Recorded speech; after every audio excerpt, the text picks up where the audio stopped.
परिवार के लिए धन्यवाद। फिर उसने छोटे भाई के घर के चारों ओर 3 चक्कर लगाए और एक बड़ा बीज धरती के नम टुकड़े में गिरा दिया।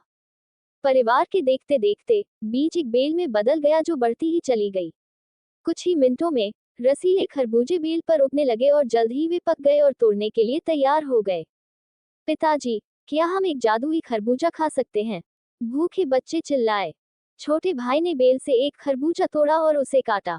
फल की जगह खरबूजा सोने के सिक्कों से भरा था जो उसके पैरों पर गिर गए। हर खरबूजा सोने से भरा था। छोटा भाई और उसका परिवार अब अपने सपनों से भी ज्यादा अमीर हो गया था। उनके पास खाने के लिए बहुत कुछ था। उन्होंने बहुत सारी जमीन के साथ एक बड़ा घर खरीदा और कई फसलें उगाईं।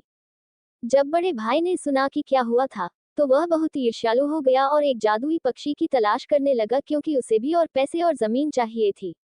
जब अंत में उसे एक टूटी हुई टांग वाला छोटा पक्षी मिला, तो उसने उसे उठाया और कहा, मैं तुम्हारी मदद करूंगा, छोटे पक्षी, अगर तुम मेरी मदद करोगे। हालांकि छोटा पक्षी देख सकता था कि बड़ा भाई क्रूर और लालची था। जब उसका पैर ठीक हो गया, तो वह बड़े भाई के घर गया। उसके सिर के चारों ओर 3 बार चक्कर लगाया और नम मिट्टी में एक बीज गिरा दिया। अपने छोटे भाई की तरह ही सौभाग्य की उम्मीद करते हुए बड़े भाई ने खरबूजों को बड़े होते हुए देखा और फिर सबसे बड़ा खरबूजा उठाया और उसे काटा। सोने के सिक्कों के बजाय खरबूजे से 100 योद्धा बाहर कूद पड़े। उन्होंने उसका सारा पैसा चुरा लिया और उसे लाठियों से पीटा।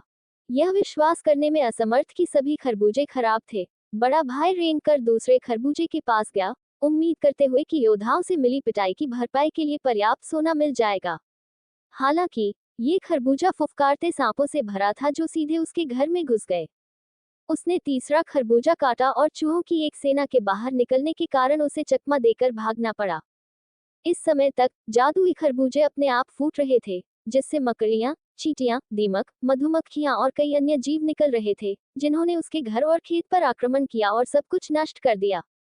बड़ा भाई अपने बर्बाद घर और जमीन से भाग गया। अपने छोटे भाई से भी ज्यादा गरीब, वह गांव-गांव भटकता रहा, भोजन की भीख मांगता रहा। एक दिन उसने अपने छोटे भाई को कुछ फीट दूर एक कुदाल पकड़े हुए देखा।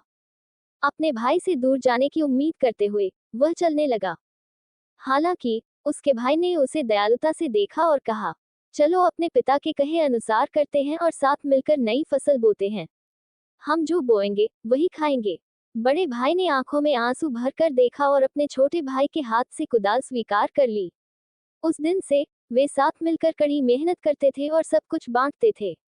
दोस्तों, उम्मीद करता हूँ आपको हमारी कहानी पसंद आई होगी। कहानी पसंद आई हो तो वीडियो को लाइक करें, चैनल पर नए हैं तो चैनल को सब्सक्राइब करें और हाँ, नोटिफिकेशन बेल को जरूर दबाएं ताकि अगली अपडेट सबसे पहले आपको मिले।